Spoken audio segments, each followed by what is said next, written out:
Welcome to Q&A with, a show where I focus on the role behind the person to give you some insight into how to operate in their world. Hello, my name is Davo, and today we have... I'm Silvia, known as Cloto Tattoos. Thank you for being here. Thank you for having me. So how would you describe your tattoo art style? My tattoo art style, it's mainly known as a new school style, but it's really hard to put it into a box. So I would say it's more close to pop art style. So generally speaking, you can say it's new school, but with more of a pop style element to it. Yes. And that's what makes your style unique. So then what is this? What is pop art? What is that? So my style, it's more inspired to pop culture subjects, including comic books, manga, anime, movies, anything that it's inspired to music. So like Marilyn Monroe, Zelda, yes, Pokemon, yeah, stuff like that. So how long have you been a tattoo artist for? I've been a professional tattoo artist since April 2018, so almost 4 years. Before that, I did an apprenticeship of 1 year and a half. And has it always been this art style, or did it change and develop into something else? I didn't have style at the beginning, as I started with something more simple. So it developed through the years in this style. But I guess it will change. It will continuously change and evolve into something else. So you're continuously experimenting? Yes. Why this style? What's so appealing about new school / pop art style? I found really challenging but also enjoyable the use of color, so vibrant and very bright colors. And also I was really into manga, anime, and video games, especially in my teenage times. So I guess that's the strong connection with my style. What was one of your favorite animes? Well, there is plenty of them, but probably Dragon Ball and Pokemon. Of course. You mentioned you did a 1.5 year apprenticeship. Where was that? Was that in the UK? Yes, I did the apprenticeship in northwest London in a tattoo shop for 1.5 years before getting the license to practice as a tattoo artist. So you do need a license to practice as a tattoo artist? Yes. And as well as a license, is there any other things you need, like qualifications such as health and safety? You need to be insured as well, I think. Yes. You need a liability insurance to work, and health and safety infection control document. And do they need to be yearly reviewed or renewed, or is it once you've got it, you don't need to do it again? So here in London, it's a bit complicated because each council actually requires a license. So anytime you move between councils, you should have a license for that council. Yes, and usually it's I think every 3 years you need to renew it. Okay, so within your apprenticeship, you said you did your apprenticeship, you developed your skills, so you started on a simpler design. When you say simpler design, what does that mean? Does that mean no colors? Does that mean... At the beginning, you need to get used to the use of the machine, the media. So you start with something very simple, like black line work or very, very little designs. And then slowly you can develop into different techniques, such shadowing, whip shading, dot work. And do you practice on Dummies, or do you use a computer to practice? So there are different ways to practice. Some people start already on human skin themselves. From the beginning? Yes. Like I did also a few tattoos on myself that I'm currently lasering off. There is a fake skin. So it's a skin that emulates the human skin. It's really, really difficult to tattoo. Some people tattoo on bananas, oranges, apples. Okay. Yeah, so there are different ways. being able to, create a tattoo on someone else's body, we need some sort of skills in terms of drawing. So have you always been able to draw, and just how beneficial is it to be able to hand draw to then create that into a tattoo? So yeah, I studied art. So I come from artistic background, and I already had most of the drawing skills. Well, I'm still learning, but I guess it's to me, it's in my opinion, it's really, really important to know how to draw even before thinking to draw on human skin. But with surprise, I realized that most of the tattoo artists actually learn how to draw after starting tattooing. It's actually really hard. I get clients to draw their own concepts, which I find actually very nice and cute. But most of the time, I just take their ideas and transform it into my own vision. Speaking of customers, are you able to give us a run through from when a customer reaches out to you to you finishing a tattoo on them? What are the steps and what is the process?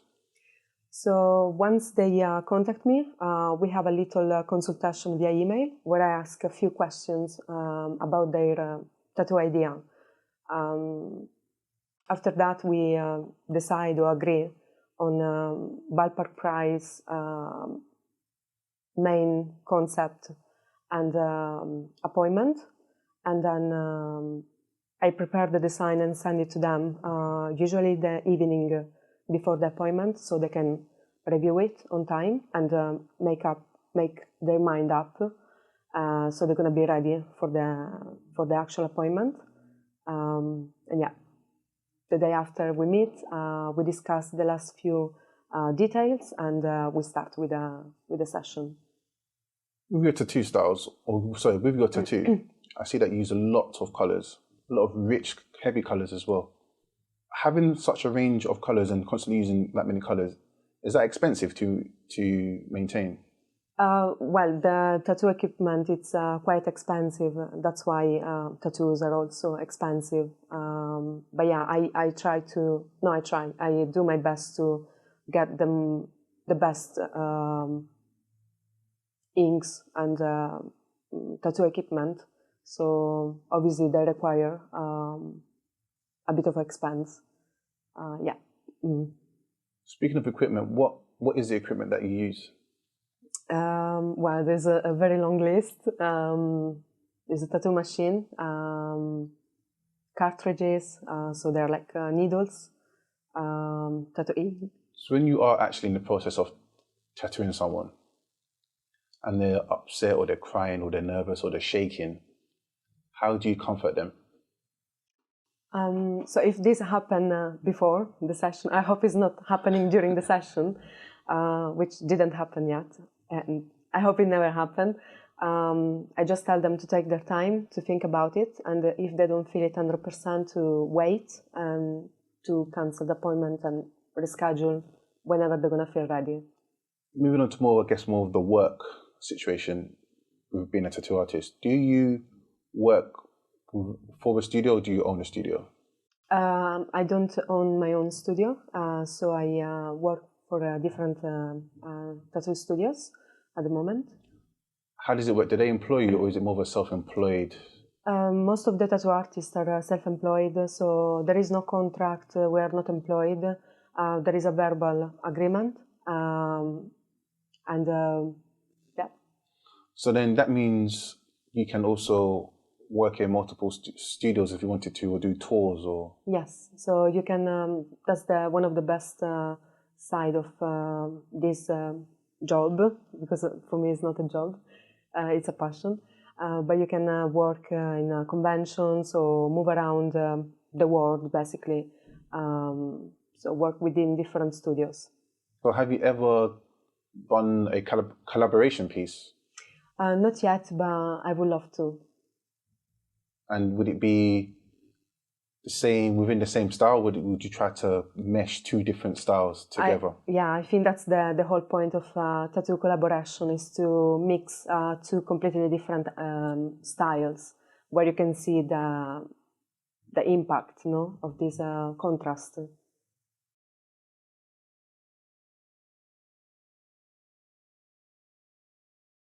So I previously spoke to another tattoo artist who specializes in black work.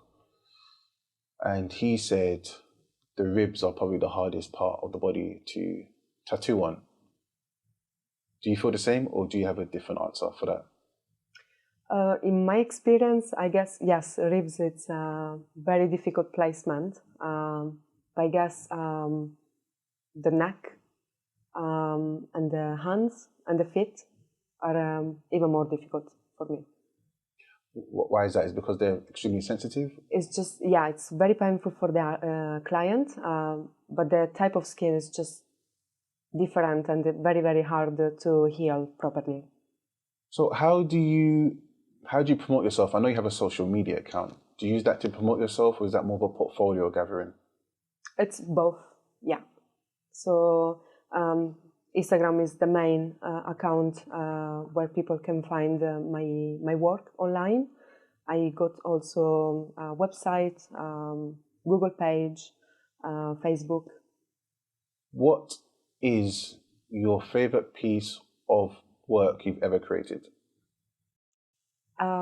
It's hard to say. There is only one favorite. Okay, top top three. I hope my clients won't get offended. I will say that my favorite one so far, it's the Legend of Zelda sleeve, arm sleeve. I'm working on my client Pedro. Okay. I like Legend of Zelda. That's a. So, what skills do you think somebody should have if they want to be a tattoo artist that specializes in new school or pop art? Specifically in its style, or in general? It could be general, could be in the style, it could be, whichever. Okay. Definitely you need to be passionate about this job, otherwise you will give up right away. It's a very challenging job. You need to have drawing skills, of course, and you need to be very passionate with people. Another thing I wanted to ask you that I didn't ask earlier was, your work is very detailed. So roughly, it's a two-part question, roughly how long does it take you to complete a piece? And also, do you break it into stages, so you might do it one day, then next week you finish it off? So never a week. It's going to be at least a month, because you need to wait the tattoo to heal. I'm lucky enough, my clients let me do what I prefer. So usually are bigger pieces, and they take minimum 1 to 2 sessions, but they can take up to, I just recently finished back piece. It took me 8-9 long sessions. So it depends on the piece, but generally I do at least 2 sessions. So probably our most important question of the day, what song would you like to include in our playlist? Madness from Muse. Okay, thank you very much. Thank you. Thank you for being here. Cloto Tattoos, I'm a tattoo artist, and you've been watching Osani TV. If you've enjoyed this video, please do comment, like, share and subscribe. Osani TV, it is a wrap.